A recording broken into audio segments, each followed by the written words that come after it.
Hi everyone, I'm Chef Ravina and today we're going to learn how to make quinoa from scratch. So here I have about 1 cup of dry quinoa which I'm going to now rinse in drinking water. So easiest is to place it already in a sieve. So rinse it out thoroughly. Make sure the water coming beneath is clear. Now as you can see, the water coming out beneath is clear. So this is my cue to shut the tap. Always have a bowl handy so that you can strain off all the water. And now my quinoa is ready for cooking. So please make sure you rinse it out thoroughly before you decide to cook it. So now we're going to go ahead and cook this quinoa. So the first thing you need to do before you add water to your quinoa is just cook it a little.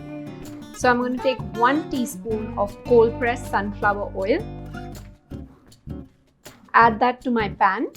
And now to this, I'm going to first add my quinoa that I've rinsed thoroughly.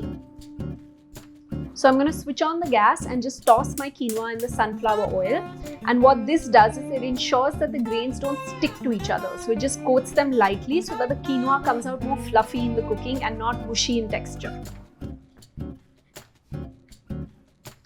So just you want to lightly toss it around till all the grains are covered in that 1 teaspoon of sunflower oil to make sure there's no sticking in the cooking process. So now I've added some vegetable stock into my quinoa and I've added enough till it's completely covered. To this, I'm going to add about 1/4 teaspoon of pink Himalayan salt and bring this to a boil. Normally people say you need to add 1 cup to 3 parts of water. I disagree with this method.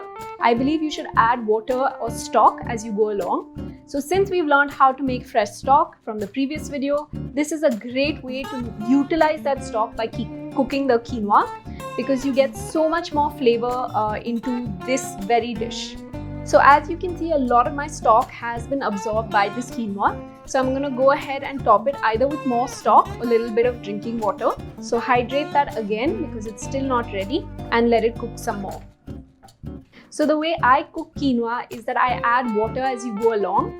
This process makes sure that the grains come out much nicer in texture. If you add all the water at once in the beginning, then your grains are largely mushy and nobody enjoys eating it.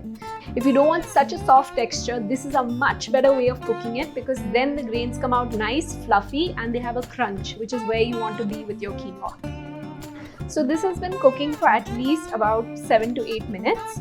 And I've topped up the stock or water which you can use. But as you can see, certain grains are not cooked while some have cooked. So at this stage, what you'll do is just give it a rough mix with your spatula so that the grains that haven't cooked go to the bottom of the pan. So this has been simmering for 25 minutes. Now my quinoa is completely ready. So I'm going to go ahead and switch off the gas. How do I know it's ready? Because the grains have fluffed up, but there's still a crunch to when I take a little bite of it. So there should be a small bite to it. It shouldn't be completely mush. So you want to bring it to that stage. If at this point there's excess water, you're going to go ahead and strain it. So I'm going to go ahead and strain off the excess water. But you can see how nice and fluffy the quinoa has come out.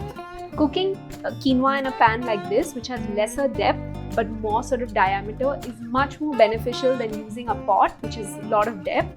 This ensures even grain cooking, and I do recommend using a pan over using a pot. It'll be much better for the cooking.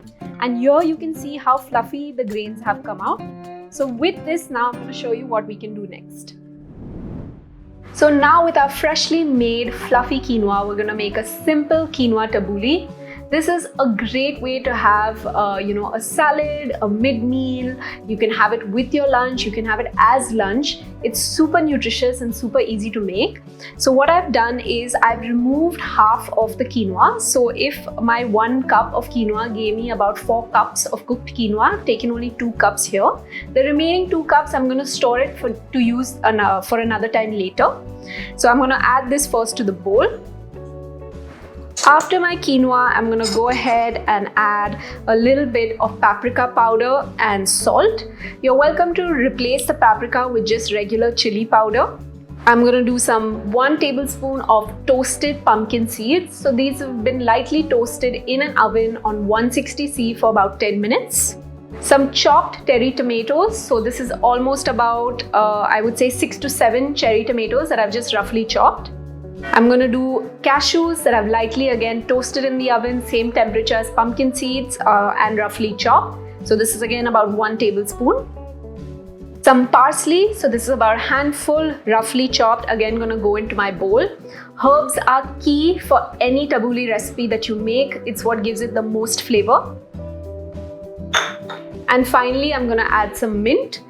This is going to give it a lot of freshness, a lot of lightness. So do try and get fresh mint for this. It'll taste amazing. And finally, you want to go ahead and give this a squeeze of lemon. You can do 1 entire lemon or half a lemon. I love lemon, so I'm going to go ahead and do an entire lemon.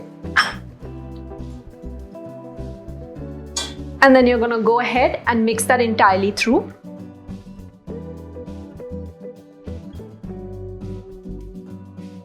So our quinoa tabbouleh is completely mixed and ready, and at this point you want to taste it to check for seasoning. So that's what I'm going to do. I'm happy with the seasoning, but you're more than welcome to add a little bit of salt, a little bit more paprika or lemon juice as per your taste. You can even up the herbs, that will also make it nice and fresh. So I'm going to go ahead and put this in a bowl and garnish with some toasted cashews. Healthy, nutritious, easy to make, and a great snack or a great meal. This quinoa tabbouleh is a must for you to make. Thank you so much for watching this video. If you enjoyed this video, please like, share and subscribe to my YouTube channel. Share it with your friends, your family and anybody you love and spread the word.